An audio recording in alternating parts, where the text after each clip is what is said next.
Okay, let's gather our minds here as we usually do. Please bring your attention to your breath until you hear from me again.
Now bring to mind that being who for you is a manifestation of ultimate love, ultimate compassion, ultimate wisdom.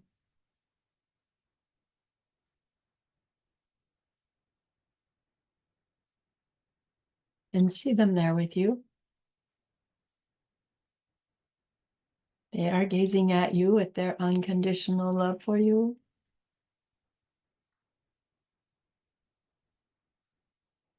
Smiling at you with their holy great compassion.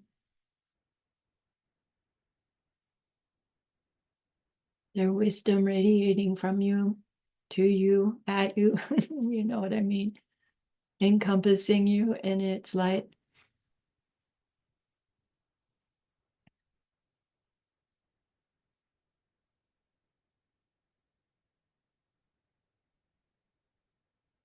And then we hear them say, bring to mind someone you know who's hurting in some way.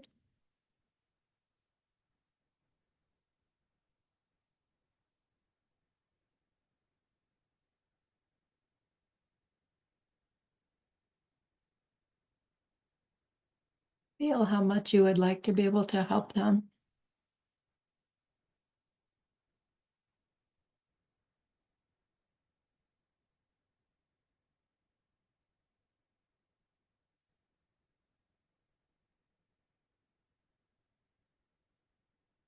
Recognize that the worldly ways we try to help fall short.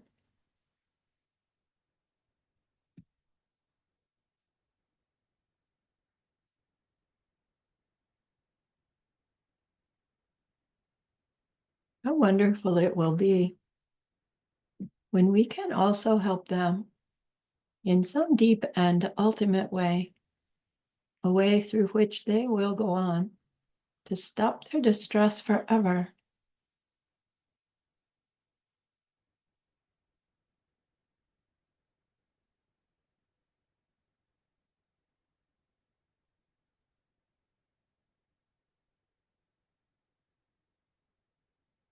Learning about dependent origination and emptiness, learning about deceptive reality and ultimate reality.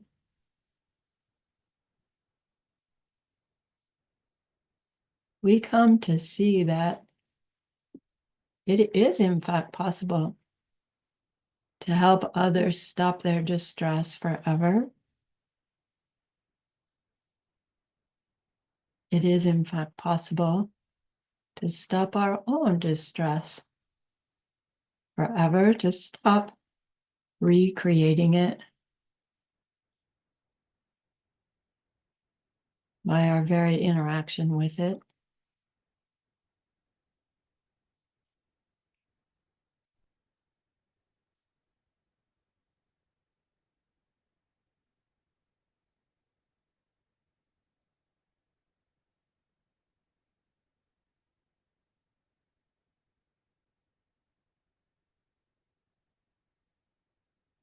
And it seems so hard. We feel we can't do it by ourselves. So we turn our minds back to that precious holy guide. We know that they know what we need to know, what we need to learn yet, what we need to do yet to become one who can help this other in this deep and ultimate way.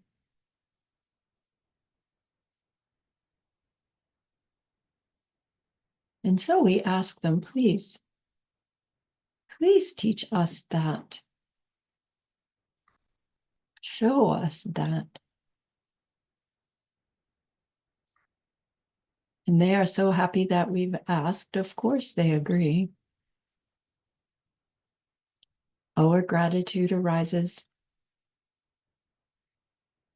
We want to offer them something exquisite.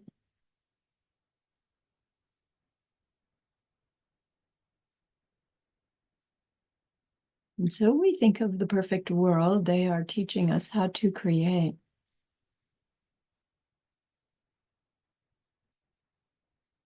We imagine we can hold it in our hands, and we offer it to them, following it with our promise to practice what they teach us, using our refuge prayer to make our promise. Here is the great earth, filled with fragrant incense and covered with a blanket of flowers. The great mountain, 4 lands, wearing the jewel of the sun and the moon. In my mind, I make them the paradise of a Buddha and offer it all to you. By this deed, may every living being experience the pure world. Idam Guru Ratna Mandala Kam Nirya Tayami. I go for refuge until I am enlightened to the Buddha, the Dharma, and the highest community. Through the merit that I do in sharing this class and the rest, may we reach Buddhahood for the sake of every living being. I go for refuge until I am enlightened to the Buddha, the Dharma, and the highest community. Through the merit that I do in sharing in this investigation and the rest, may we reach Buddhahood for the sake of every living being. I go for refuge until I am enlightened to the Buddha, the Dharma, and the highest community. Through the merit that I do in sharing in this investigation and the rest, may all beings reach their total awakening for the benefit of every single other.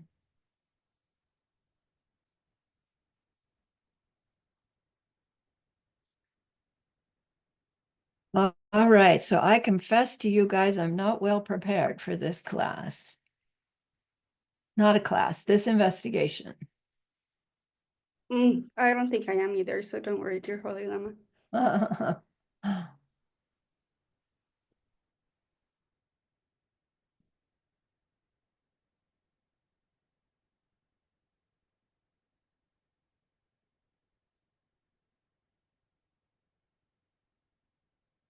Every time we take time off, it just, it slips. And I wasn't even off out of the Dharma. I mean, I'm really never out of the Dharma anymore. I was just going down a different Dharma street, and Arya Nagarjuna street's over here. And it's like, man, when I go to get back in Arya Nagarjuna street, I have to start from the first block and trudge down that road before I can get to the address where we were when we left off. So, but let's do our usual opening. And then I thought we'd just think of the titles of each investigation and see if we can weave our way back to where we ended off, which yesterday Janet reminded me was at chapter 10, the investigation of doers and deeds fire and firewood. So let's see. So Elsie is again at the top of my screen. She can probably say this from memory. Would you give us the opening? Thank you, Mama. I really need this opening. Here I've made a song for you on the very root of the middle way, which I call wisdom.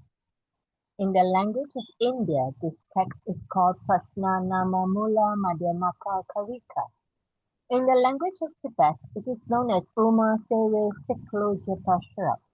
In English, we call it wisdom, a song on the root of the middle way. I bow down to Manjushri, the glorious gentle voice in disguise as the teenage boy.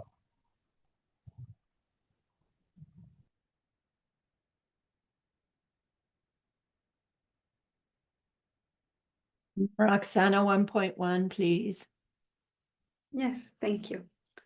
I bow down to that highest of teachers, to the fully enlightened one, who teaches us to reach that peace, where our fantasies about how things exist are put to a final rest. I love that. Pauline 1.2, please. Yes, teacher.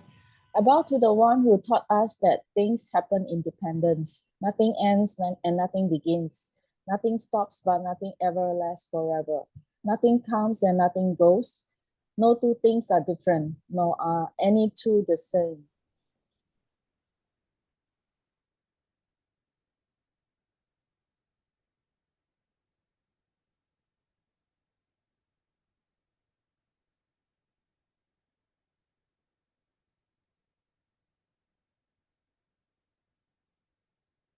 And Janet 1.3, please. Nothing grows from itself. Nothing grows from something else. Nothing grows from both. Nothing grows without a cause. There is nothing at all that grows at all. I don't feel like I'm away from the teachings when I'm away because Good for you. because of you, I can tie the bodhicitta to the wisdom. Like, when I took ACI 14 and the second of the diamond lion was that you want to be above, below, or equal. And we talked about that in class. But that's why, because if you have the object and subject and the touching, that teaching addresses when you touch someone, it's safe to be below. So when we do the other teachings, I can see how it goes together now. And even the title, A New Beginning, there's no beginning, there's no stopping, there's no ending.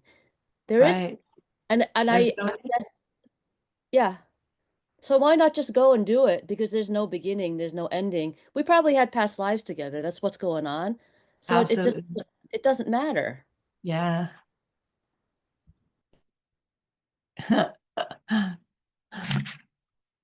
Nice. Okay, so remember, the first chapter, root text wisdom. His first chapter, he calls it the analysis of conditions, meaning what we believe are the causes for things. So we have that term, causes and conditions. Like there's what are those two terms? The material cause and the contributing factor. We would think causes and conditions, a cause is different than a condition, and they are. But he calls this the chapter on the investigation of conditions instead of the investigation of causes. And it's just worth thinking about. Why did he use that word? They're different words, causes and conditions. They're different, right, ideas, different aspects of experience. But then he goes on to talk about the 4 different kinds of causes for things in this chapter on conditions. But anyway, so it's like he's just launching us into this questioning how things work. And our automatic human belief system is that there are these 4 different ways that things cause other things, that things are caused by other things. And so his very first chapter's premise is he goes through these different he says there are these 4 and no 5th, which means if we look at these 4, we haven't left anything out. So chapter 1 was all about looking at these different ways that we believe things cause other things, the different ways that things depend on other things. So in the opening line, things exist in dependence, in dependence. But then it says, but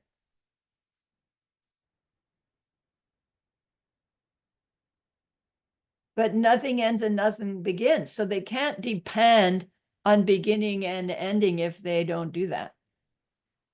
Nothing stops and nothing lasts forever. So they can't depend on stopping or ending. And they can't depend on coming and they can't depend on going. See, it seems contradictory. Everything happens in dependence, but nothing can depend on anything else because they don't, right? And it's like, what? So we say, yes, things happen in dependence because everything has a cause. That's like first level understanding of things don't happen all by themselves because they have a cause. That's ordinary human belief, right? We don't believe things are self-existent because everything has to have a cause, right? But then as we say to ourselves, things are not self-existent because everything has a cause, we're still believing that whatever it is we're thinking about, the thing that exists because it has a cause, we are thinking that that cause gives the thing its identity and its function. Because that's what causes do, right? So the cause makes the thing's identity and function be in it. And we go through life like that. And what's the problem with that? We know the long story.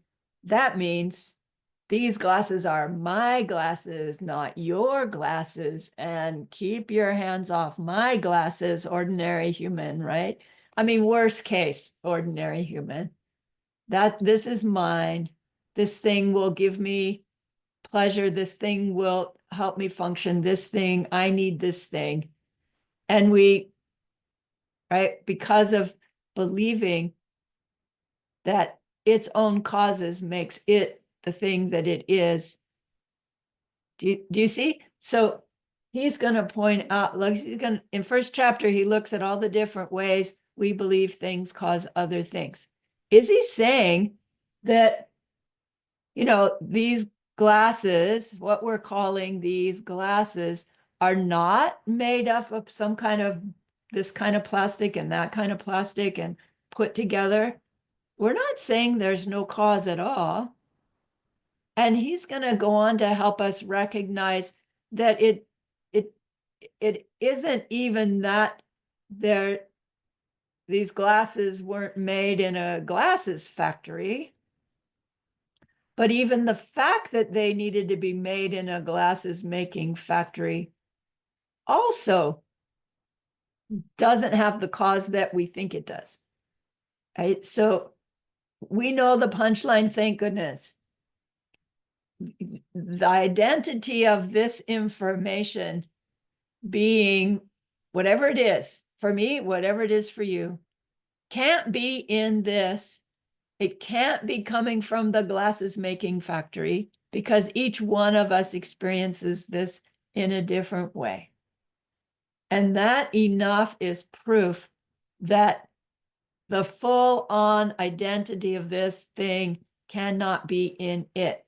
Because if it were, everywhere this appeared, the being who perceived it would perceive it the way this made it. So how can something that's dependent upon causes depend on causes and then have its identity in it such that every being can see it in the way they see it? Right? It's just absurd to say it that way. A factory makes these glasses, but makes these glasses in such a way that every being sees it differently. How could a factory ever do that?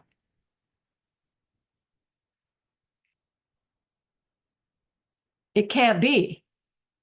But then, can we just think of glasses and reach out our hand and glasses will show up? You know, not in my world yet. Technically, it's possible, isn't it? Yeah, it is.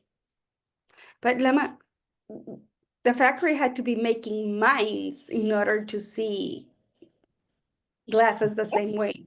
Right. We keep going down. A glasses factory can make glasses, but they can't make, and they do make glasses that every being sees in their own way.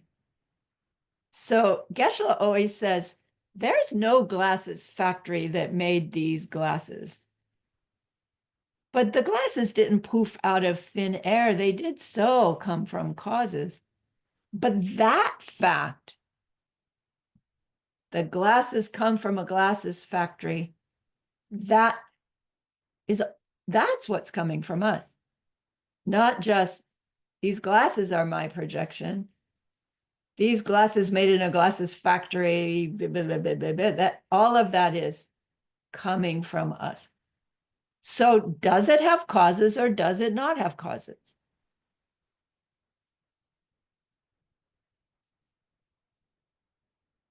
The coming from us causes. Aren't those causes? There are causes, but not the apparent causes. Right. But does that mean the apparent causes didn't happen? Slippery, right? No, they didn't happen in the way that we thought, but did they not happen at all? These don't poof out of midair. But Lama, don't we call that contributing factors? We do call it contributing factors. And the reason we call it contributing factors because our mind is insisting there has to be the main cause for the glasses, which is all the plastic, and then all the machinery and the people that put that plastic into that, and then, you know, whoever got it to me, etc. But all of that, in all of that, none of it establishes the identity of this, does it? So I don't know, it's so slippery. I read these verses and I go, yeah, I understand. And then I stop and really look and it's like, no, there's another layer here. And for my own mind, every time I reach another layer, like I add it to the words of my mental description to myself and I hyphenate it all. So it's all becoming like this long string of one idea, one thing I'm trying to wrap my mind around, because there's still a part of me that insists that some things are coming from me, but not everything. So in error, right? It's ignorance. So I know I didn't mean to spend so much time in here. Things happen in dependence, but they are not dependent upon the causes and conditions that as humans we see happening in the world as causes and conditions. That's where I was trying to go. So the dependence that we're trying to find, that things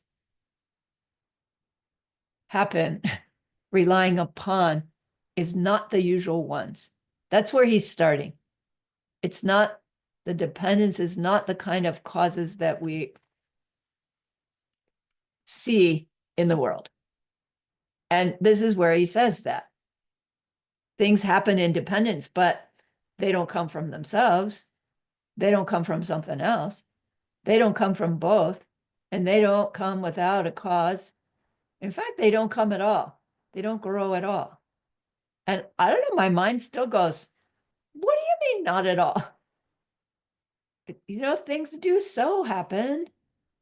And that's where the chapters start. Because even as we go through chapter 1 with him, this kind of cause, you know, when does it become the cause? Is it the cause before it makes the result? Oh, so it relies upon the result to be the cause. But how can the result happen if it's not a cause? No, and he does that with all the different kinds of causes. And we end up saying we just investigated causes and conditions. And in the end, he goes like, see? The things we think are causes for things are not. They have no nature. And then what does our Kachik say?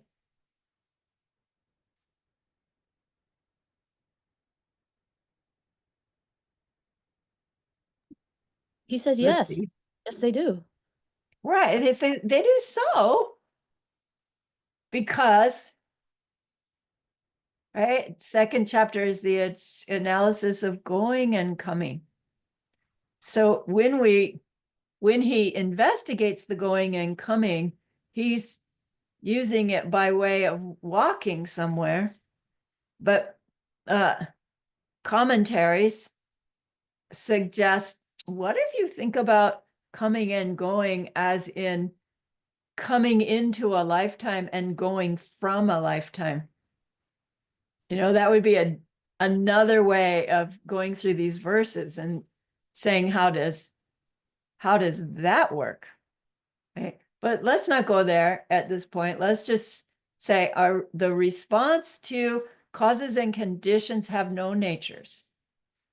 He did not say causes and conditions have no natures of their own, right? Which is so much more like easier to accept. Because when we say, you know, my glasses have no nature of their own, a part of my mind still gets to hold on to the fact that they are there independent of me. When I say no nature of their own, somehow it eases the distress that my mind hits up against when it says these glasses have no nature at all. It's really saying the same thing, but saying it the one way, it still implies like lower middle way school. There has to be the stick there to get the magic spell in order for the audience under the spell to see the horse.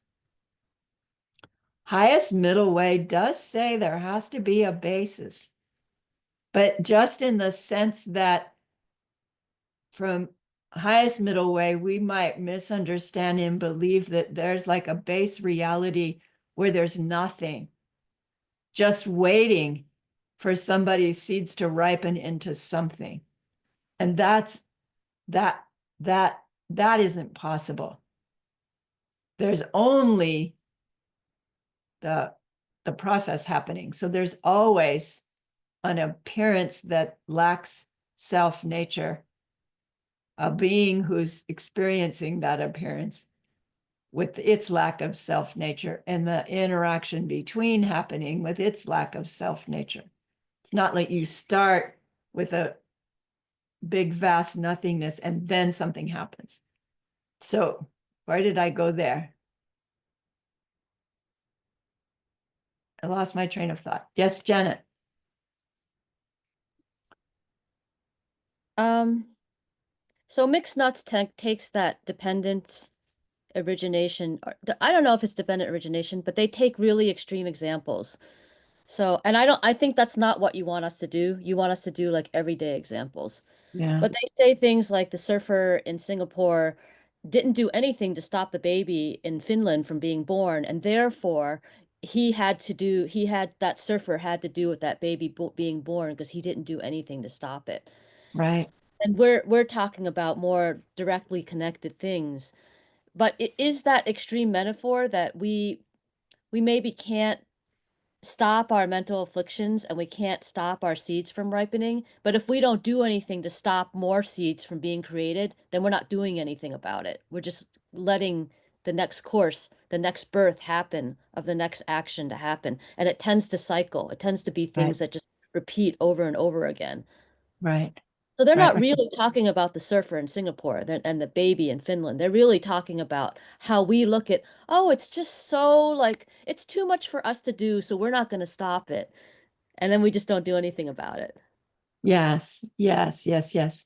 Yeah, that example of anything that doesn't act to stop something from happening is included in the causes of the thing happening.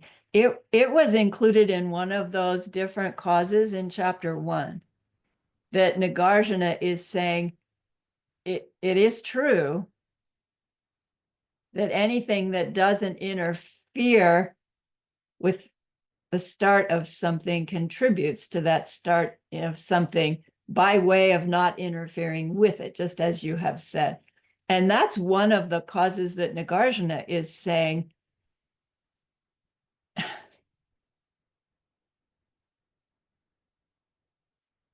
is mistaken. Not that it's not true, but that it's not a cause for things that we can rely on if we want to stop suffering, as you say. Then, yeah. As we think of that idea,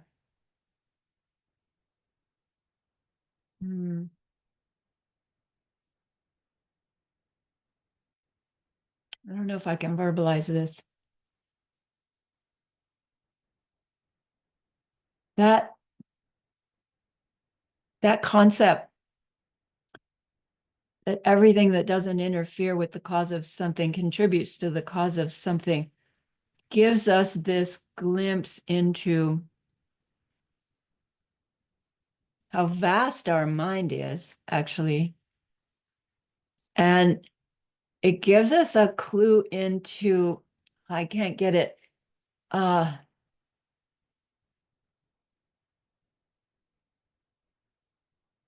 I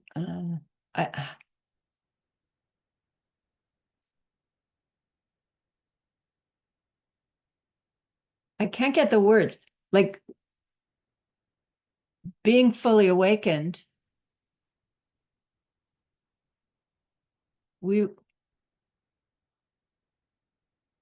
I'm so sorry.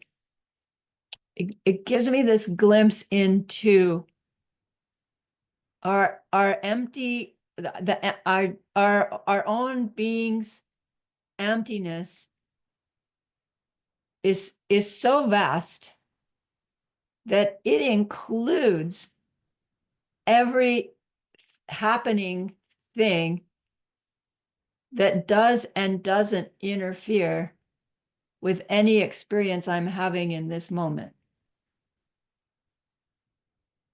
I'm not, right? The baby being born has no awareness of the surfer in Indonesia who did not interfere with their birth.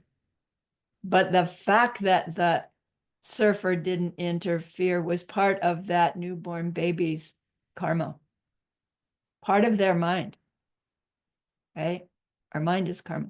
So in that sense, everything that's happening now that doesn't interfere with what we're experiencing right now is part of what we're experiencing right now. Like what we're not experiencing is part of what we are experiencing. That, it's like I'm trying to get there. So in a sense, it's like there's the all potential for all in every moment, and it just shape shifts constantly. And the surfer and the baby and us here, it's all part of each of us, not each of us individually, but each of what it is to be your experience includes all of it, because everything that did not interfere with you waking up and coming to class is part of you coming to class. That's where I'm trying to go, right? It makes my intellect just explode. And yet when you're working with that in meditation, it's like this, you go through this, I don't know, this squeeze through this little hole and you come out the other side and it's like, blah, huge. And then it's too big, you can't stay there. And you're back in the little, right? You get glimpses. But yeah, thanks for bringing that up. May I So say something? Just yes, real fast please. to Janet. Go ahead. Go ahead. Janet, some years ago, Geshe was teaching the pen, and he said, even though you think you cannot do anything, the best thing that you can do to help the world and to help somebody is teach the pen, because that's how you're going to be helping them from staying away from samsara. So just, us teaching the pen, Yeah. that I make it kind of interesting when I teach the pen. I just always say, this is the best thing you can hear during your whole life, so pay close attention. Yeah, that's good. Yeah. But then, what if we don't have audiences that are willing to stay quiet while I talk for hours at a time? It's like, that's not general conversation. You get maybe 30 seconds to say what you need to say before everybody's saying different stuff. So how do you drop those little bombshells? When you're with people that are not interested. But You that know, that teaching is in mainstream media. It's on the Disney Plus Moon Knight episode. And is you could, it? yes, it is. It's on, Yay. and if people are watching Disney Plus and they're really into the Marvel superheroes, this is an Egyptian one. Consor, Kansu. What's the name of the movie? I have Disney Plus. What is it? Okay, I'll text it to you. I'll Okay, text great. you the episode and the minute that teaching Okay, is there. great. That's And then wonderful. you could start talking about that, and that teaching is there. And so I think that there are ways to do it in sort of like entertainment ways, but whether Yes, someone really holds that teaching and uses it and does something other than entertain themselves with it, that's something entirely different. You can that's talk true. about it. Right. But it plants seeds just to talk about it. And so maybe all it needs to be is, well, would everybody see it that same way? Like that's the gist of the pen thing, right? And anytime we're talking about, wow, look at that beautiful mountain. Wow, do I see it the same way you see it? That would be a teeny little unstoppable seed in somebody's mind, wouldn't it?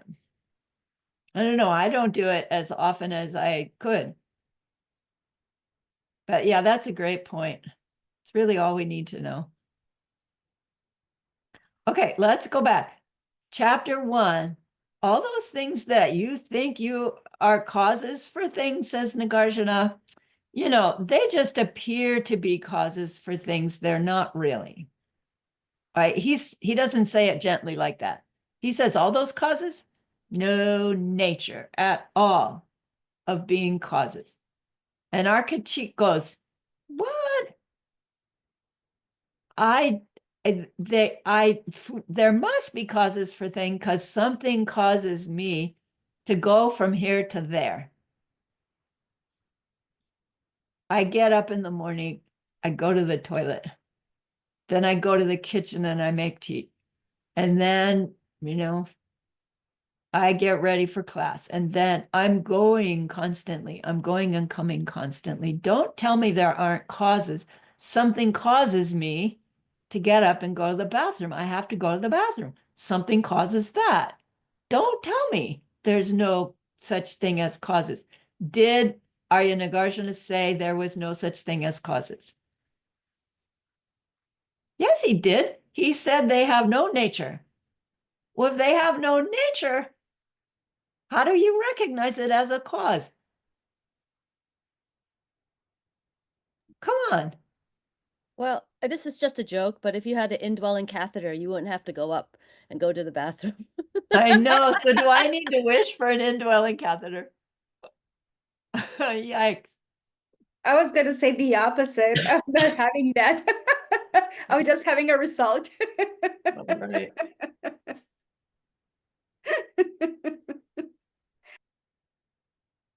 Okay, so he said, okay, let's look at that. If our proof for causes and conditions do so have their natures is the fact that I go somewhere and I come from somewhere.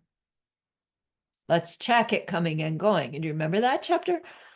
Like what strikes me is like, just investigate at what point is it that your foot hits the ground and moves you from this point to that point.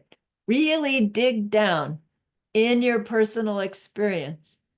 Can you find the moment that moving from here to there happens? And it's like, watch, here I am. Here's where I'm going. And watch. Bing, bing, bing, bing, bing, bing, bing, bing, bing, bing, bing, bing, bing. Right? And then watch. Bing, bing, bing, bing, bing, bing, bing. I do so go places.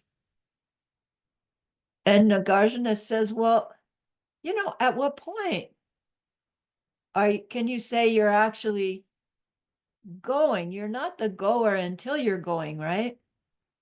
Well, how do you go from a not goer to a goer without there being a moment that shifts from not goer to goer? And we go, yeah, that's the cause of going. Yeah, but how does the cause do that? If you're a not goer, you're a not goer. Something caused you to be a not goer. And then all of a sudden, that cause stops? Well, what if the cause stops before you're ready to go? Right? You'd be going and you didn't want to go because the cause made you go. No, that doesn't work. Right? We went through all these different reasonings for why what we think is happening while we're going. When you really pin down the experience, it can't be happening. Can't be happening at all. If you're going to think about this in the context of death, rebirth, and in between, or the 10 boomies, and we're possibly on the 6th boomie, I mean, can't you argue you can only be in the present moment? You can only say where you are right now in the big scope of things. But you can't do Exactly. anything about you think you can't do anything about your next rebirth or the past lives you had, even though they're all tied together. Right. Are we Right. really present here in this moment in what we're doing? I don't think I am. But, and is that really important? Maybe it's not really that important. But in the context of the teaching where he talks about this can be interpreted as different things. The thing they have in common is that where are you now? If you're stepping, you're looking at where you're stepping right now, and you kind of remember where you were or where you're gonna be. But those memories are not accurate. They're just memories. Exactly. Exactly. They're just memories. By the time you move from this moment to the next, even if there is such a thing, what you thought happened the instant ago is different than actually what happened, right? I mean, there isn't an actually what happened. But then our memory is, no, that is what happened. But it's just a memory, right? It's a ripening memory. It's a ripening now called memory. And then it's a ripening now of this moment now. When we do the same thing about trying to find where we are in the now, by the time we've figured it out, that moment's gone. So we aren't even in the now the way we think, are we? So that, again, we understand the punchline that when we are experiencing going from here to there, what in fact is happening is our projected perceptions are shifting, such that now there's a perception of the doorway looking a certain way, a certain size, and then our perceptions are moving closer, and like that doorway is getting bigger and bigger. We call it moving closer to the doorway, but really there's just this shifting projected perception of me walking to the doorway, but it's just this morph of the imagery. And so we are walking to the doorway. But then as soon as I say that, and so we are, my mind is back into, right, a me, a doorway, an interaction between. Because the seeds are so full of those being three separate interacting things.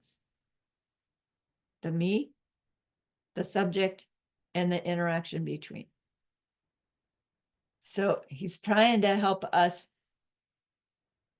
change our belief system about these three interacting things.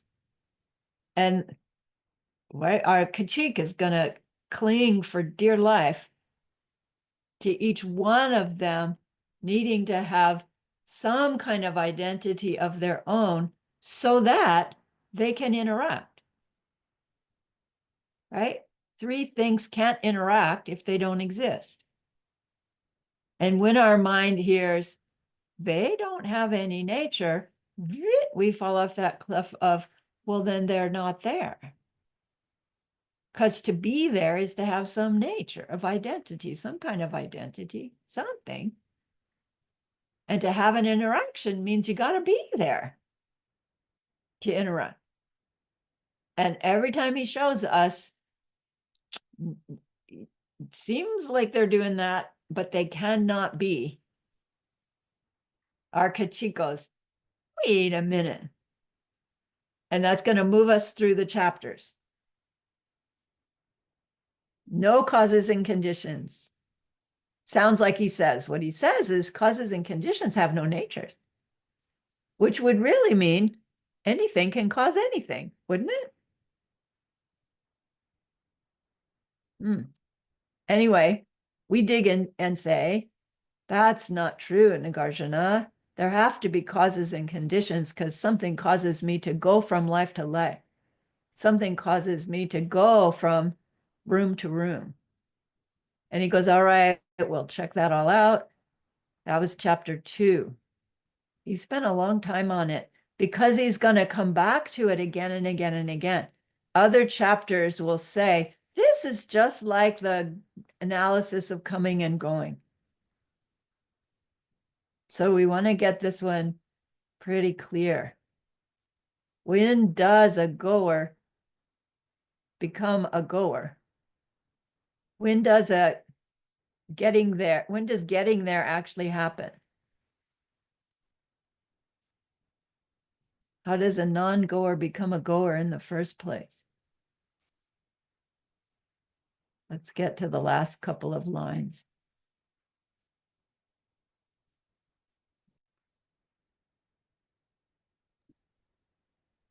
I think the way they phrased it in this, well, I'm reading it in the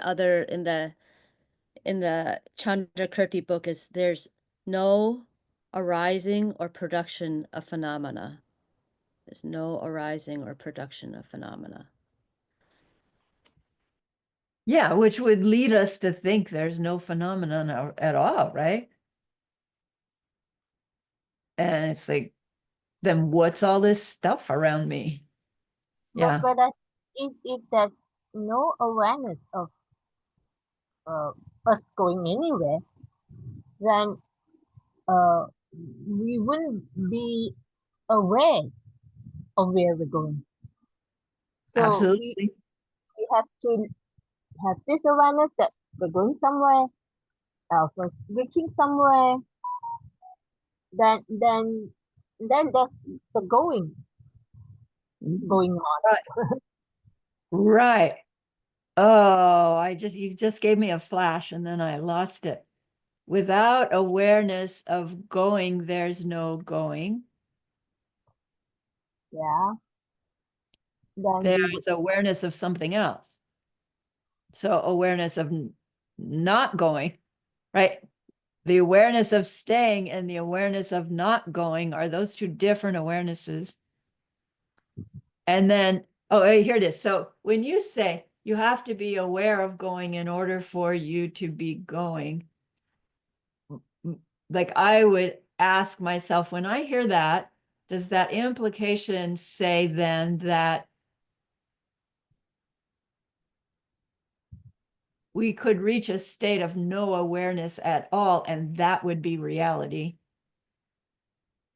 Or do you mean awareness is happening constantly, and the only thing that can be happening is what the awareness is aware of? And that could leave me with, well, there are still things out there that I just can't experience until I'm aware of them. And that lands me right back in ordinary human reality because, right, I can't experience anything I'm not aware of. And I can't be aware of anything that hasn't had a cause to appear. Right. So I hear your words. I understand what you're saying because we all know the punchline. But when I listen to the actual English words and the impact on my mind, I go one cliff or the other cliff. And it's like, no, get back to the middle way of what she's trying to say. but I think if we don't have the awareness of going anyway, then that's where ignorance sets in. Yes. So I mean, we might be moving along, but we're ignorant of what's going on. We just move along, without the wisdom, without the awareness of reaching somewhere. Right. So we don't seem to be going anywhere, even in our lives. I'm just moving along in my life. Right. I was born, I grew up, and all those, and I just move along until the last year I am on Earth. Yeah. So I don't know where I've gone, and I don't know where I'm going. Right. And when you choose to go somewhere, you can get up and go there. That's when I have the awareness I'm going somewhere, and I'm not just going with the flow or moving around. Right. Right. But even when you're not directly aware of going somewhere, you're saying you're going somewhere anyway. Yeah. It just, But without the awareness of going somewhere, you can't say, I went there, yeah, I wouldn't even know. if you find yourself there. Yeah, I wouldn't know where I came from.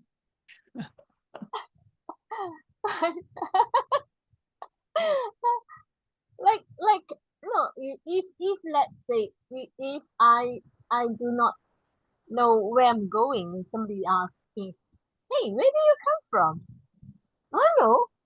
I just go with the flow. Oh no, I just ride on the boat, Yeah. and I just stop where the boat stops. Right, right, right, right. Still an awareness happening. Yes, Roxana, you had something. About awareness. Okay, so when they say that we're still asleep, does it mean like our awarenesses aren't fully awakened? Like our eight awarenesses. I mean, I'm aware right now that I'm seeing you and I'm listening to you, Yeah. but that's so far. I mean, I consciously aware of my Yeah. eight awarenesses. Mm-hmm. I can't say that I am. I Yeah. mean, aware, being aware. Yeah. Yeah. So, I think that as vast as human awareness is, it's puny compared to what fully awakened awareness is. That we can only be aware of a limited amount.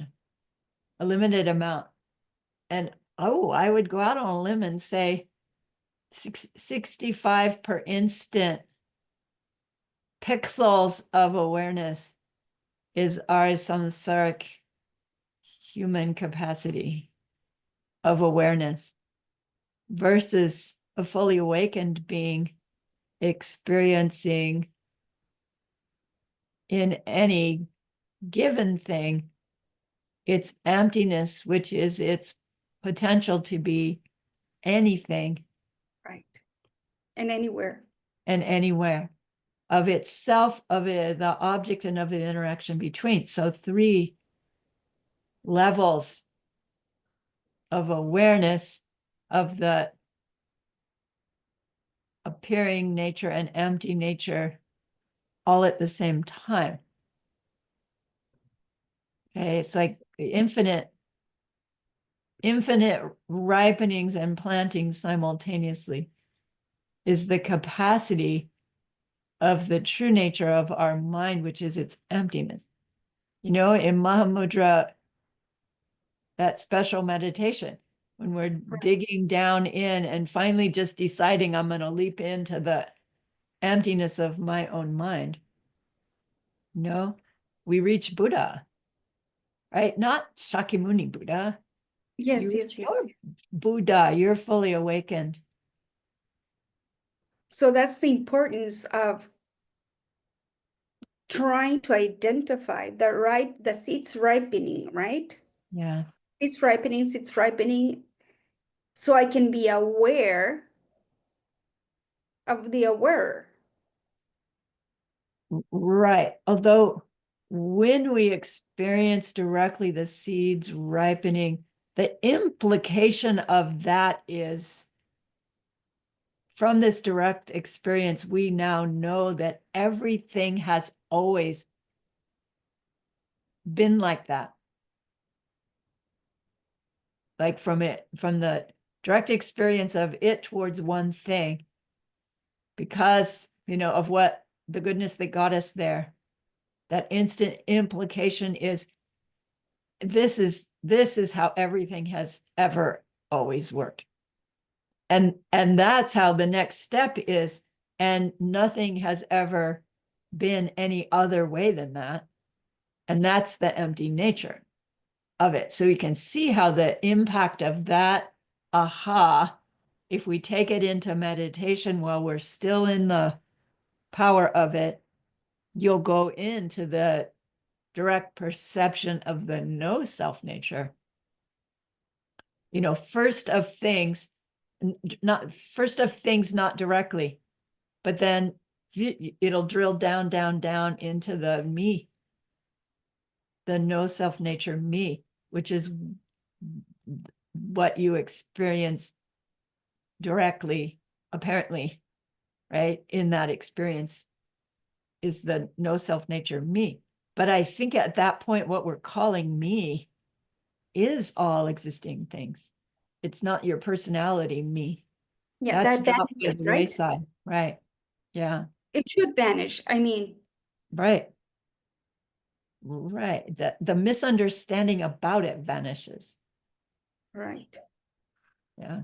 So I'm thinking, because I was listening to a talk, a lady, and she goes that how you can develop different faculties, like not walking, but kind of flying a little bit on the air, or Yeah. so those are different kind of awarenesses I think that you can develop, like Right. clairvoyance Yes.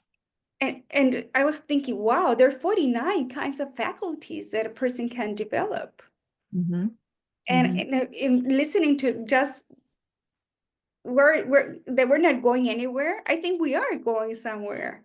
If you think of it in a different perspective. Right, right. And those faculties that can be developed, our tradition says, don't waste your time developing those faculties, they will come along for the ride with your wisdom as side benefits, and then you'll use them to help people.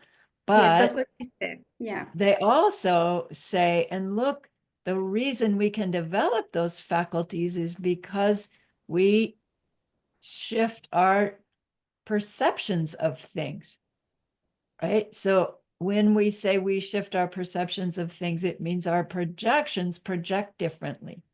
Right. When we no longer have projections that limit us to have to be in one space at a single time, our projection, we have, so it's possible to ripen projections being in two places at once, right? There's no reason why that,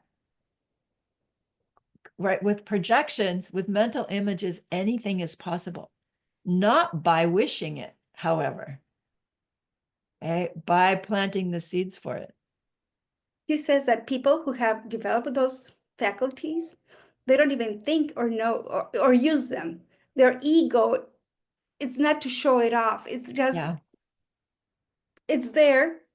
And if right. they need to use it, they'll use it, but they don't keep it in mind. It's Yeah, like, good. yeah, that's nice. Yeah. We're at break time. You want to break? Coffee time. I'll stop my share, pause the recording. And he said, just keep doing whatever you're doing. That's nice. Right. Yeah, it is.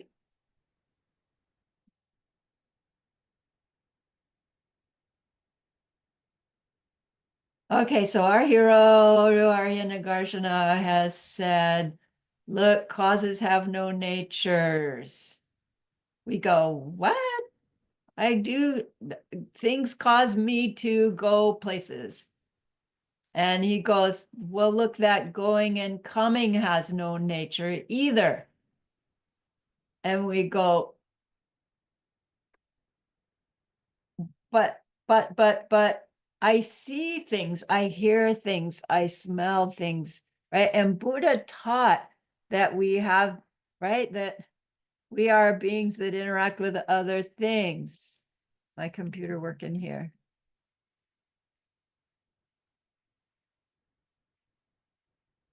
Right?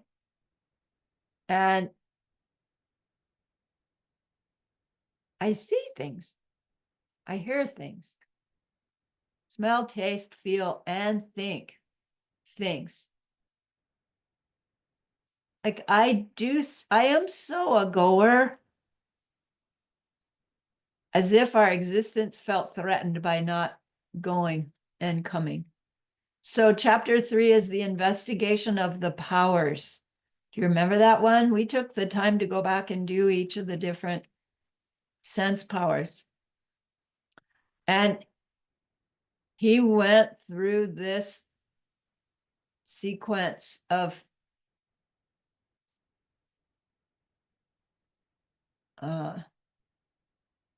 helping us to check out what do we think is happening when we see an object, and can it really be happening in the way that we think? And his main argument was this one that still baffles me.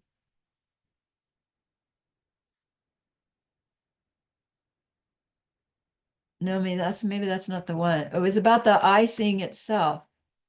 No, that's it. The seeing is not something which can ever see its very own self. The two are not things which can see themselves. How then can we see others? Like if our eye power, whatever the heck that thing is, sees, then it should be able to see itself. And if it can't see itself, how can it see anything else? And our own mind goes, well, that's silly. It sees everything but itself.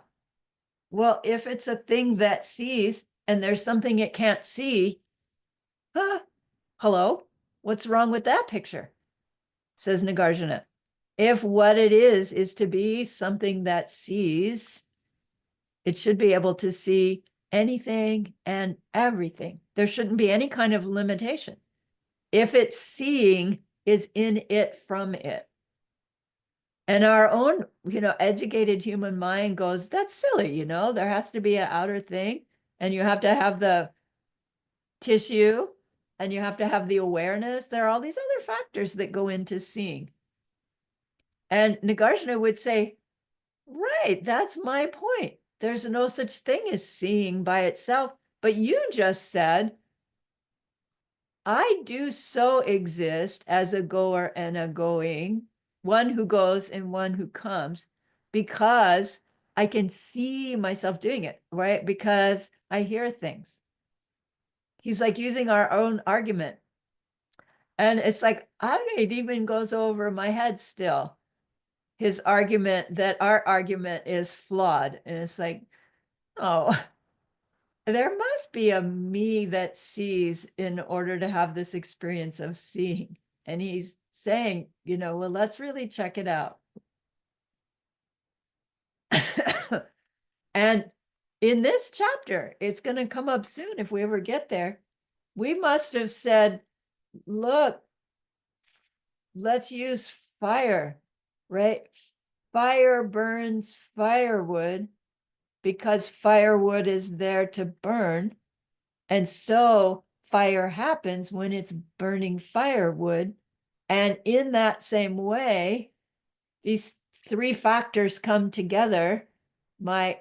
The object, my eyeballs function, and my eye awareness function, and those all come together, and I see things. Arya Nagarjuna is not saying that we don't see things in that physical way. He's saying that whole process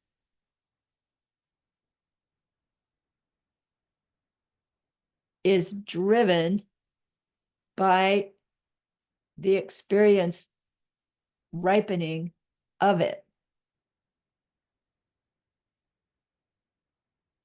And what's really the difference between those two? Technically, if we have a ripening projection to see something, we could see without eyeballs,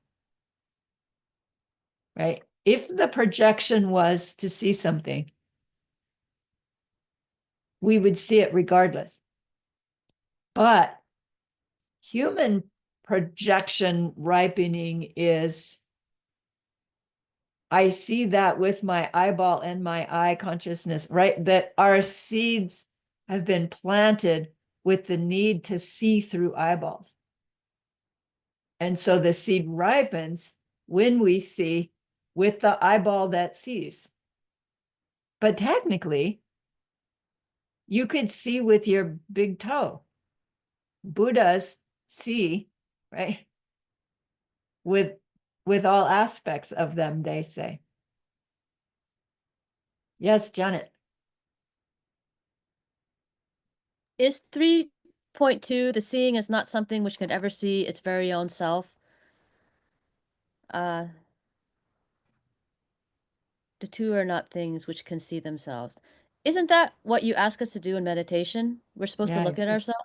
Yeah. So is that what that 3.2 is talking about? Is that a meditation suggestion? He's talking about the eyeball literally, but when we're taking something like that into meditation, particularly in the Mahamudra, where we're trying to find, I haven't quite got there yet, but we're gonna clarify this awareness, and then we're gonna try to pin it down to the me being aware of it, and whether that can actually happen, because by the time we're aware of a moment of awareness, it's past, right? And then same for our own me. By the time we're aware of the moment of me we think we're aware of, it's gone. And it's like, we drill down, and that's not the emptiness, that we're going for, but it's a doorway to it. And you're right, you can see it in here. Doing a meditation where your eyeball sees itself will come up short, right? You can't find it. And that's a version, that's a way of getting to the empty nature of anything.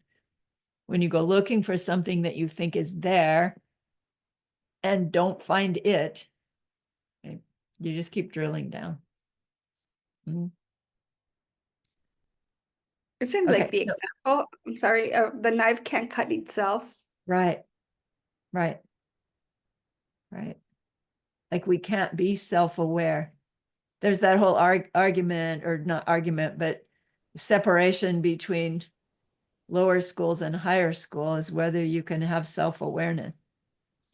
And if we have a self to be aware of, we can have self-awareness. And if we understand that our self-awareness is itself a ripening, you can't have self-awareness other than as a ripening, right? Which means you do have self-awareness, but not the way we think by the words. Right. So he went through all these different ways of coming to recognize that when we're seeing things, it can't be happening in the way that we believe.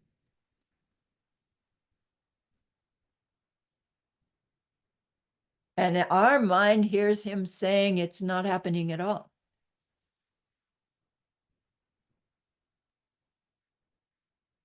If no seer exists, then how could the act of seeing and what is seen ever exist? Because neither the act of seeing nor what is seen exists, then neither do the four consciousnesses and the rest exist. So how then could grasping and such ever be? Then use this to investigate hearing, smelling, and the rest of them.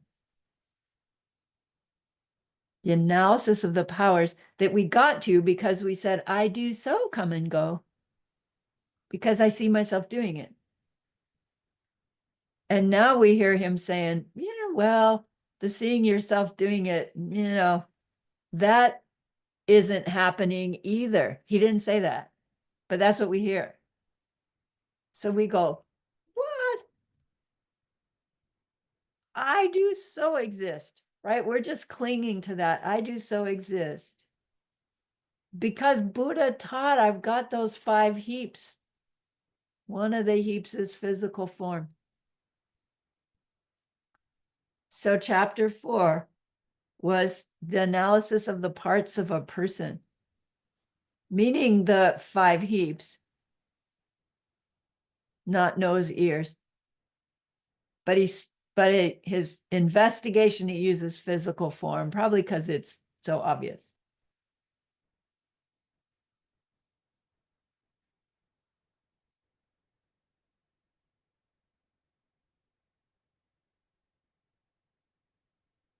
And his premise is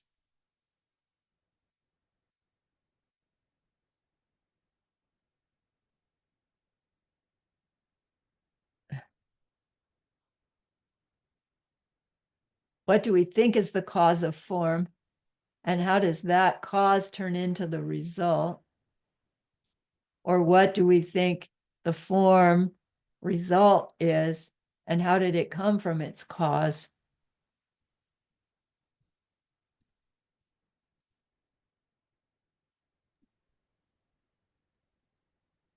A lot of questions that come up again and again is, but the Buddha taught that there were the 5 heaps. So I wonder if me reading, these Prajna Paramita texts, that teaching at Vulture Peak would help understand like what he taught and why people are saying, but the Buddha said, the Buddha Right, said. right. And remember, these Kachik are those who have practiced and studied Buddhism in the period of time from 550 BC until Nagarjuna in 200 AD, who's said to be the first to merge, not the first, because Buddha was the first, but the one to revive the emphasis of love and compassion, right? Asanga is 350 AD. Nagarjuna is 150 years before our Sangha. So, Geshe-la says those accountant Buddhists, Vinaya Buddhists, not really digging into emptiness, but rather doing purify, make merit practices, living a restricted life so they're not tempted by the desires of human life, so that we can reduce their impact upon us. And that went on for centuries, studying carefully the Noble Eightfold Path. Be kind, but really not focusing so much on the no self nature of things, but rather just learning how to stop perpetuating suffering karmically without an emphasis on the wisdom. And then it's interesting, Nagarjuna, his emphasis is wisdom, but he brings the compassion into play, the love into play. And with those two together is the emphasis of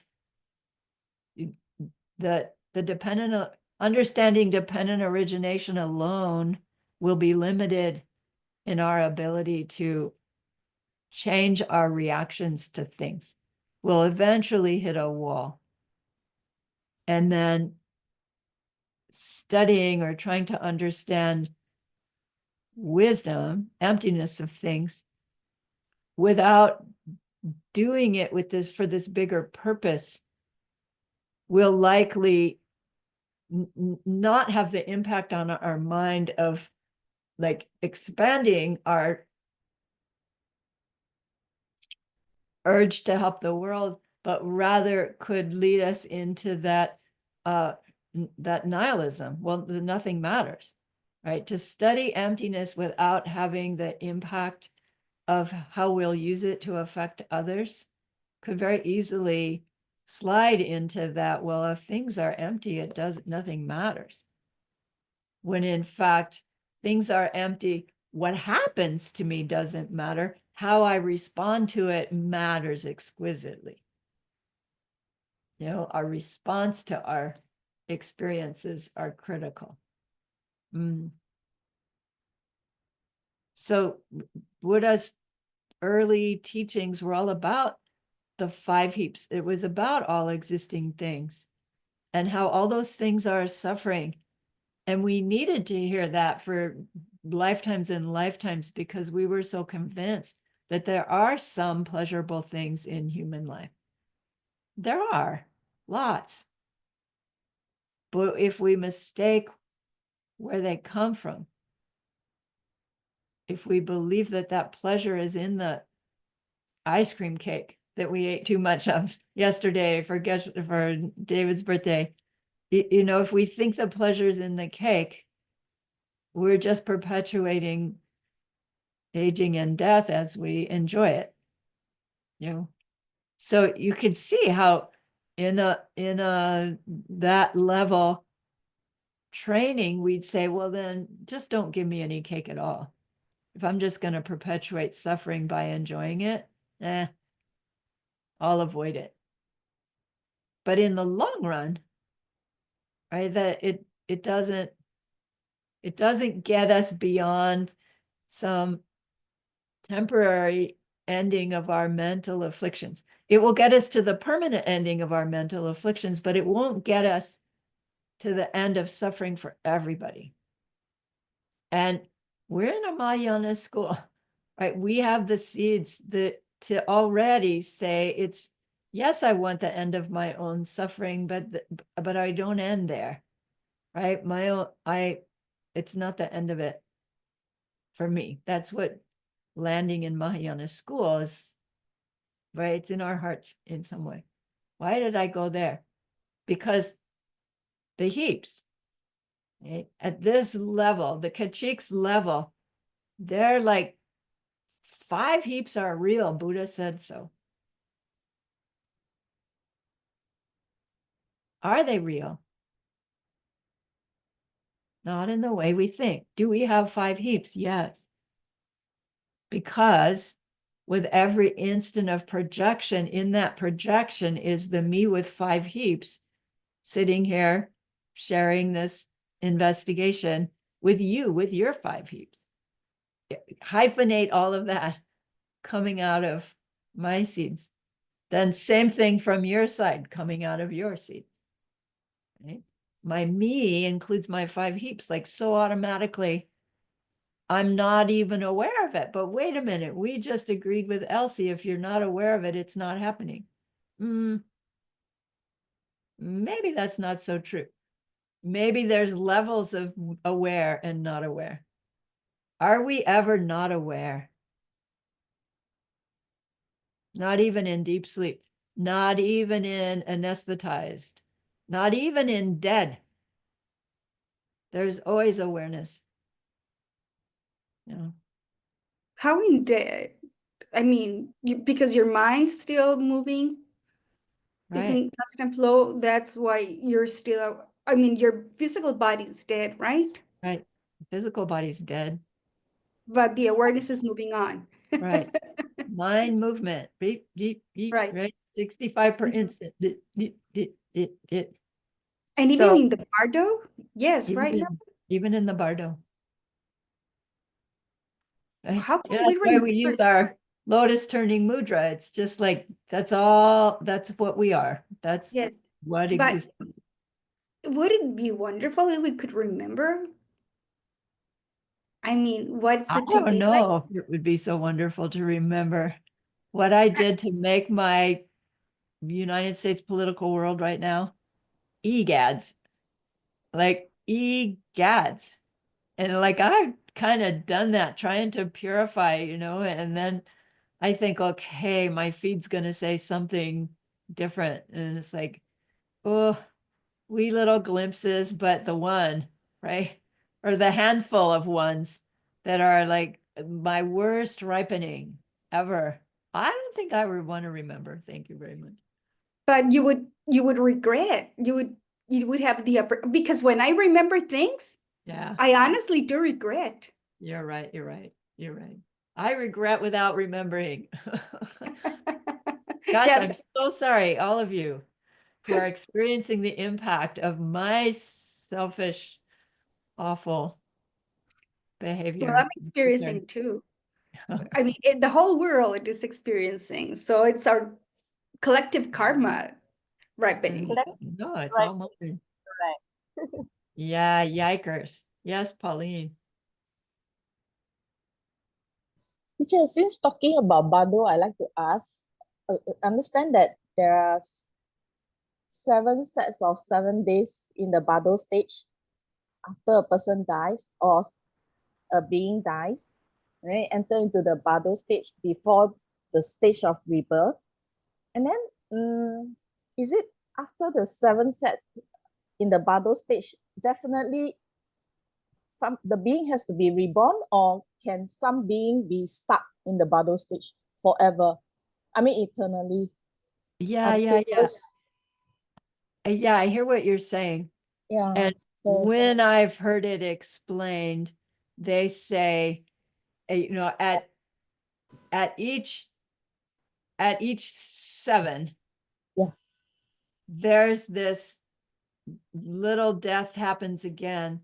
And so there's this little opportunity to recognize the clear light again, right? Which which diff, which would be an opportunity, right, to change this scenario. But for most untrained, every 7, there's this little death and they're back in the bardo again. But whatever they were headed to, they're still headed to that next life. So at anywhere along the way they end up in their rebirth, it can happen. And I understand that somehow by that 49th day, they have found their next rebirth. They have already made their shift. When you think of the details, it's like, who's 49 days? That being? They don't have sun going around the moon anymore. And so it really is a teaching from the side of those who are left behind, right? Those who have the reality that that person died. It's really not the reality of the mind that's in the bardo. Oh, It's an explanation for those not in the bardo of what's happening for the one that's in the bardo. And so I think our take home would be there is a period at which every being will find itself formed into its next lifetime. And from a human perspective, that takes 49 days, oh, 49 human days. mm. Yeah. You don't hang out in the bardo forever. No. Short answer. No, you don't get trapped in the bardo. And it's because the very being in the bardo is this period of ripening the seeds of headed for the next lifetime, but not there yet. You know, the projecting karmas going, but the filling in the details karmas aren't full enough yet to ripen into hell being, hungry ghost being. Yeah. So my understanding from what teacher you're explaining is like is both sides. Yeah. It's like the being itself in the bardo, they have certain karma, it's like pre-formed, they know where they're heading to, but at the same time, people that are still alive like us, we can still guide them or change their karma. Right. Should I put it? Influence. Yeah, influence. Okay. Maybe we use the word influence. Right. And so it's a bit complicated, but definitely, but I don't understand how is it that when teachers say it's like more from the perspective of those that are still alive, Right. like Right. Because we're the ones who are ripening the time factor. oh, in terms of the time factor, to us Yeah. it's like 49 days, Right. but to them it may be something else. It may feel instant or it may feel a really long time. But I think the key is that at the every seventh day, and why that's 7, it's not clear to me, but there's this window of opportunity to influence them where when they're in this space between this ripening and that ripening. Like when we first die and the mind is actually moving out, we have this opportunity to recognize the clear light true nature. Most don't, but if you had someone directing your mind through that process, because of the ability to be aware of hearing, that outer person, if they had the seeds and you had the goodness, they could direct you to be able to go through that process that experiences the clear light of true nature and recognize it. Okay. Instead of react back from it. Well, in Bardo, apparently there's a version of that happening every 7 days. So that if you still had some kind of connection with that mind stream, that would be another opportunity that maybe we could get it to recognize that version of the reaching the clear light and get them to, right, out of the cycle. See, So is it sorry, Janet? well, is Go this the ahead. importance of having a guide then that they talk about in is that endpoint? Do you have that guide in your life, but you also have it when you're dying too? Yeah, Is you that would. Right. One of the advantages of really having this sense of relying on your, lama, whether they're in physical form or not, so that you have them in your mind and your heart constantly, then even going through the death process, you would have them there guiding you.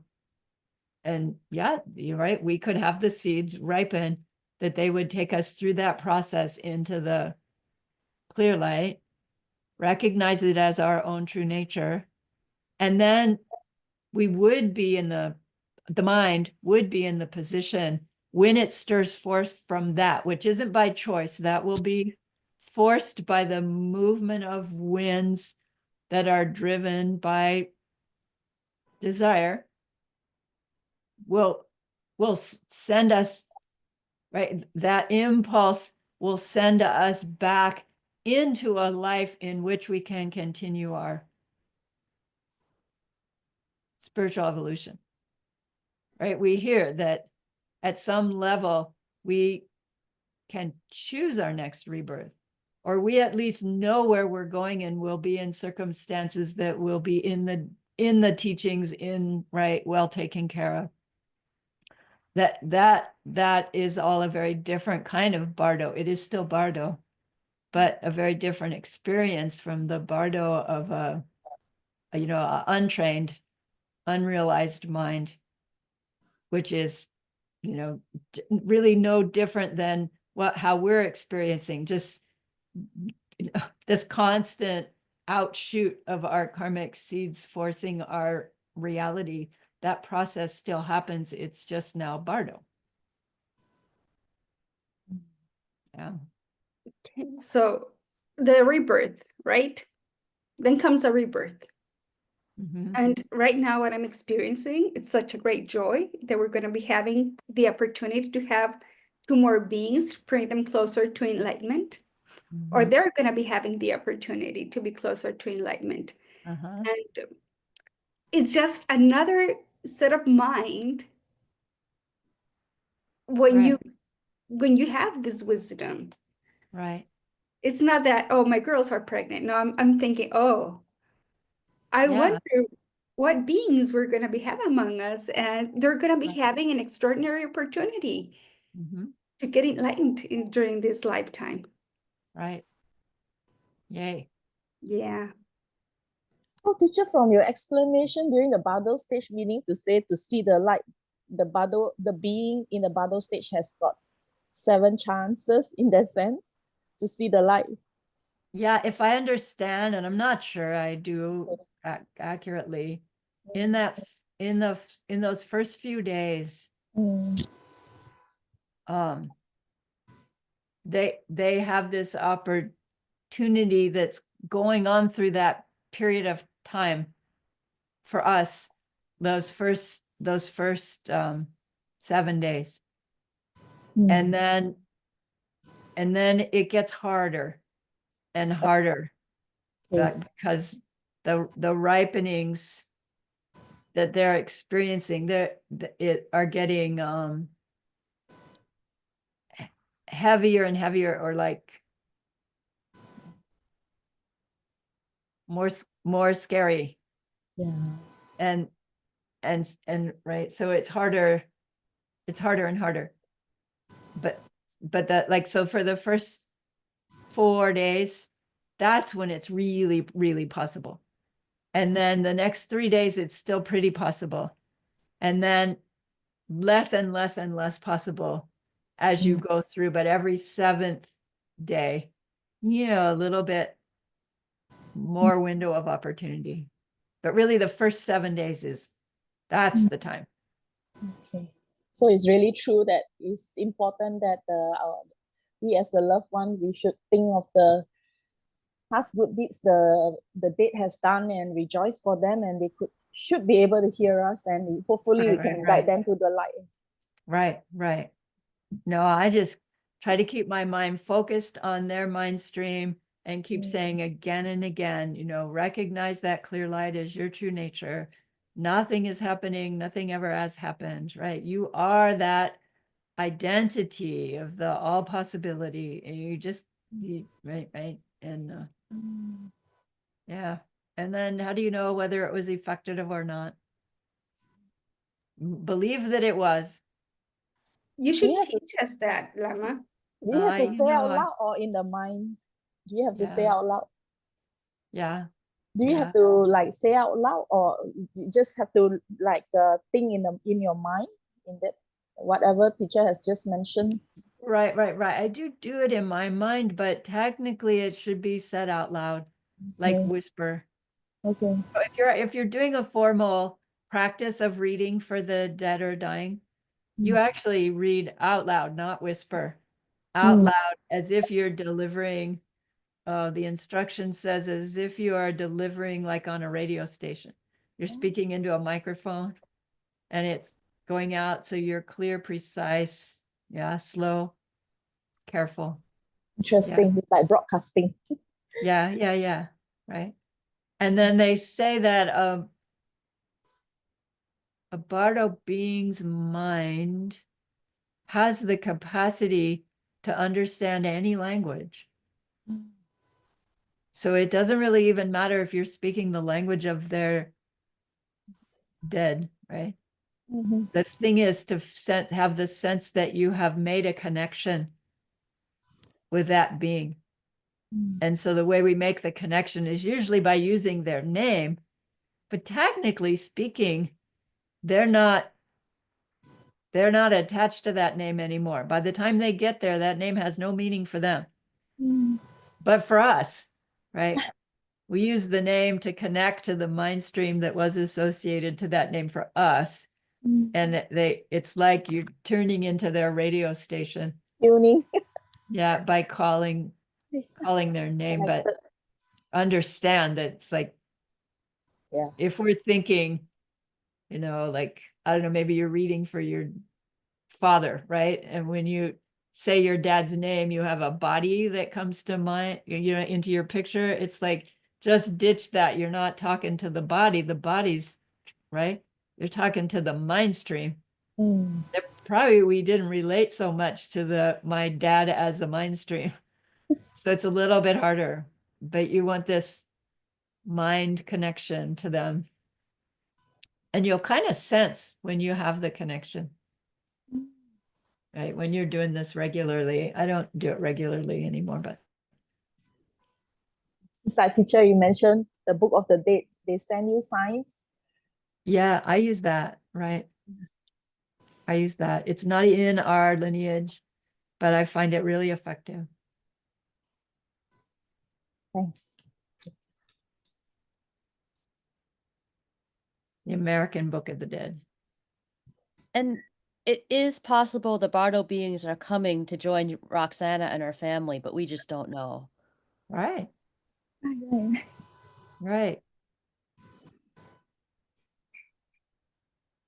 That's the amazing part, that you don't know who's gonna arrive, right? Right.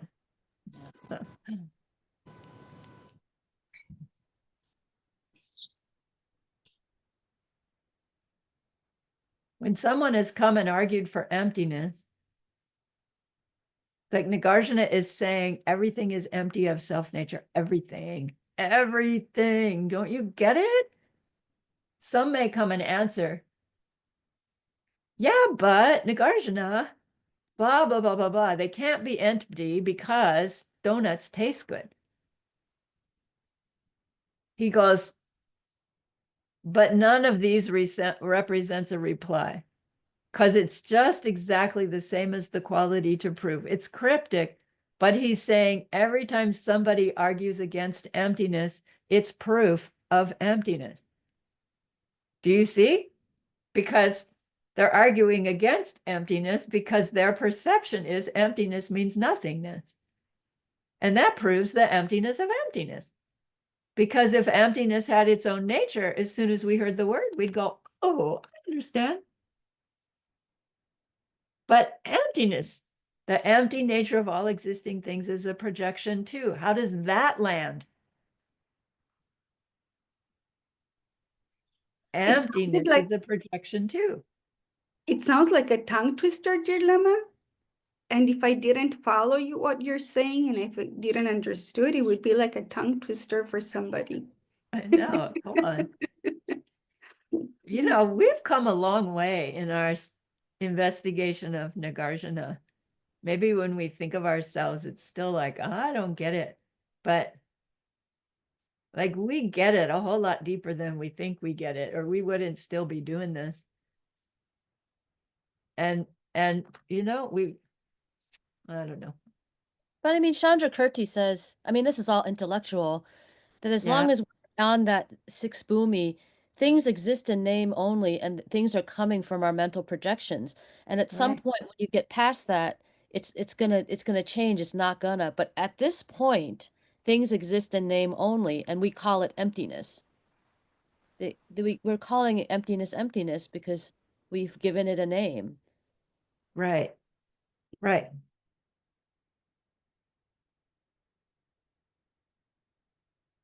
Which proves it, says Nagarjuna. And ignorance says, no, that disproves it. And that proves it. Here ends the 4th chapter of wisdom, the investigation of the parts to a person. And what does our yeah, but say? Yeah, but wait, I do so exist, right? That's our recurring frame. Because, right, every time he goes, no, nature, we go, not exist. And then we go, yes, I do. So this next chapter is the investigation of the elements. Previous chapter, investigating the parts of a person, the 5 heaps, but he talked about form. And then Arkachik doesn't argue with the no self nature to the all the other parts that make us up. We argue with the emptiness of form. And we say, no, no, no. My heap of form can't not exist because Buddha taught it's made up of the 5 elements. Those 5 elements are the building blocks of physical world. So it's not true that my form does not exist. Did Nagarjuna say our form did not exist? No, he said it had no nature. I mean, poor guy. He must be going, come on, you guys. So you would think in the emptiness of the elements, he would go through the emptiness of earth, water, fire, wind. But he goes to the hardest one, the emptiness of space, which is really the most useful one for his purposes. Because in order to understand what we mean by space, it already gets us so close to the dependent origination nature of emptiness that we just started to glimpse from the previous chapter. So he looks at the defining characteristics of space, meaning what makes space space. Who decides space is space? Who decides fire is fire? How is it defined? How is it out of the nebulous possibility of being anything? What makes this my glasses instead of a pen? So he's talking about space in that way. And then from our previous training about space, from the 4 spaces meditation, and then understanding what they mean by space as place, the place that something's in. And when we work on that meditation again and again, we come to realize that anywhere we see something, we must know that there's the space that it occupies. We don't have to see the space that it occupies to know it's there. And in that way, that exercise is planting seeds for us to be able to know the emptiness of the pen as we perceive the pen. Without seeing directly the emptiness of the pen, we can know it has to be there because here's the pen. You see, dependent origination shows emptiness. Emptiness shows dependent origination, because if you were seeing the emptiness of the pen right now, there would have to be a pen there. So either way you go to see the pen, you're seeing its emptiness, not directly, but it has to be there. In the same way, to see the pen here, you have to know the space it's in. So it's so skillful what he's doing. He didn't take the time to explain all that. He just uses space for the kachik to follow this argument about space not having its own nature. But it sure seems like it. It's like, see all this space? It's here. But is there the space the pen is in here? No, because there's no pen there. Now is the space the pen is in there? Yes. Was it there before? No, because there was no pen there. Now, the space the pen is in is over here. Did this space move over there? No. The pen being there made the space there be the space the pen is in. And now it's over here. Now it's over here. Right. So same with the element space that makes up us. It's an opportunity to go from just the element space, like the place between things, to, wait, this understanding of dependent origination reveals emptiness and emptiness reveals dependent origination. That's what he's wanting us to conclude in this whole text. Wisdom isn't just about emptiness, it's that there's no emptiness without a appearance, and no appearance without emptiness. And that's the dependent origination. That's the dependence everything depends upon, is that pair of appearances and emptiness and appearances. And appearances are driven by karma. So really dependence is karma, and it's no self-nature. Yeah. Chapter 5. No self-nature because it's empty, right? Right. No self-nature is the emptiness. Right. Yeah. The absence of self-nature. I need to write that down. I'm going to see what minute you said that because sometimes I might forget. So it's important. 652. 6:53. Yes, thank you, Jerlama.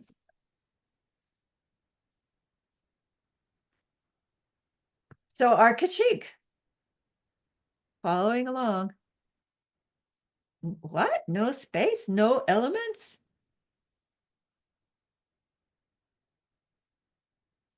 We're digging in again. But wait. If you're saying there's no nature to my heap of form, and no nature to the elements that make up my heap of form, you're also saying there's no nature to any of my other heaps. That means you're saying there's no nature to me, but Arya Nagarjuna, come on. If there's no nature to me, there's no one here to want things. And you know what? I want things all the time. Okay? I do so exist because I want things. Right? That's a big admission for our Kachik. I do so exist because I'm a selfish slob. It's like that's what we're saying. I exist because I want. And it is true. And he goes into that desire and the one who desires, right? Remember? The triple berry pie.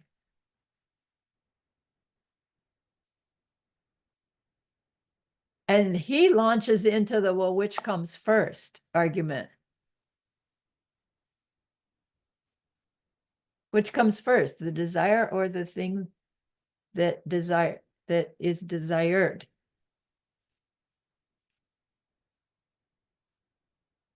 Or do they come at the same time?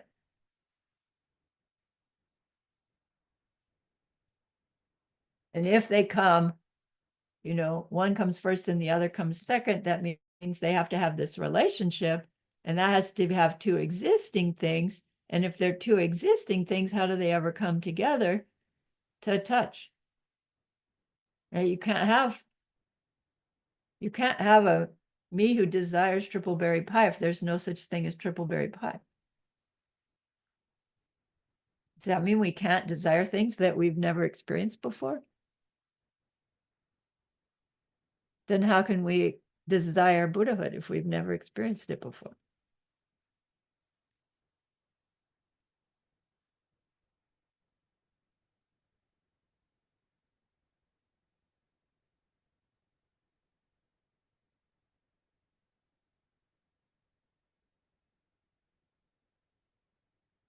If the one who desires and the thing that is desired are distinct from one another, then there's no reason for the desirer to desire that thing. And if instead we say that they are together as a single thing, then there's still no need to desire because you've already got it. Like, so are you separate or are you not separate? And they can't be either one.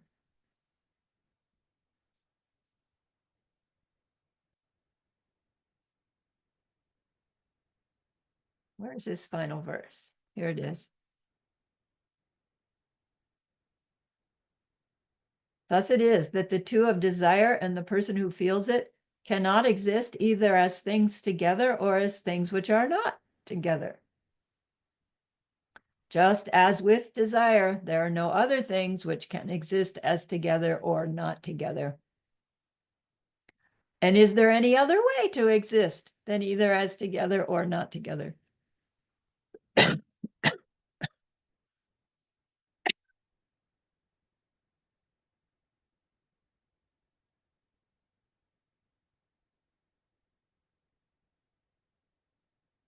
Arkachik says, we still have 3 minutes. Chapter 7 is the qualities of a functioning thing. He calls it the investigation of starting, staying, and stopping. So Arkachik must have said something like, wait, I do so exist. My desire does exist because it makes me go and do things to get what I want. It makes me function. I exist, my desire exists because that desire makes me function. And chapter 7 then is, well, let's investigate what it is to be a functioning thing. Okay? A functioning thing means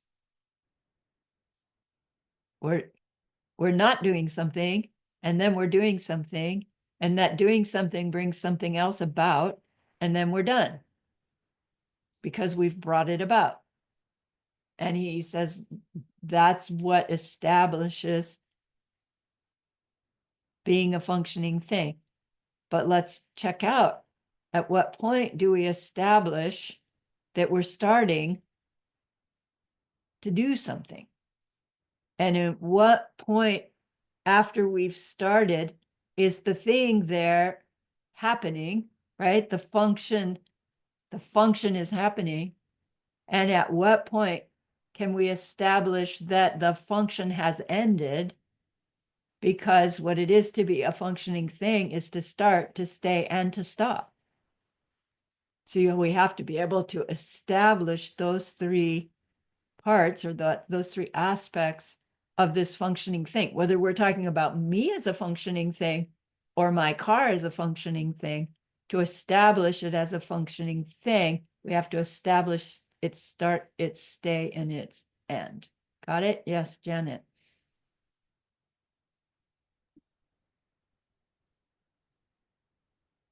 Well, I'll be real quick because it's 9 o'clock.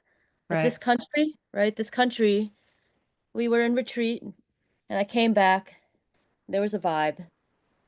And, you know, in my CNA or the caregiving world, people like to do 4 doubles and they do it not because they want to help people. I mean, I do, but I Yeah. don't do 4 doubles, but they're trying to pay the rent and say the Yeah. rent is a certain amount.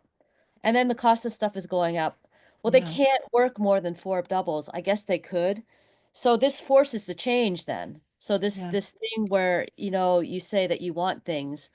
So you want to pay your rent and Yeah. it forces you to work a lot. And then when you can't work a lot, something else is going to happen. So this is what I Right. see the trajectory in the level of I'm at with these sort of like jobs where people are doing this, they're forced to do this, and then if their money is taken away, they're going to be forced to do something else. So I don't know. I mean, yeah, it's Yeah. my seats because I'm causing this election and I mean, if you tell small business people we're going to get rid of the inefficiency, we're going to get rid of the fat, this is because you're excess.